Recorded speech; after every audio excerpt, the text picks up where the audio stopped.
Yo no crecí solo. Dios caminó conmigo desde que no tenía nada.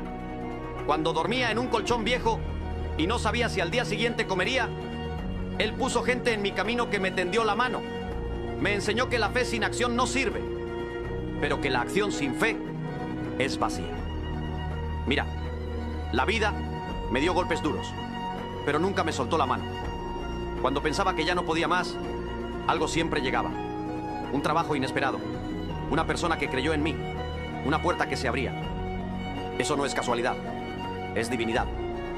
Hoy, cuando veo a alguien pasando por lo mismo que yo viví, extiendo la mano sin dudar, porque ayudar al que lucha no es caridad, es devolver lo que una vez recibiste. La bendición más grande no es tener, sino poder dar.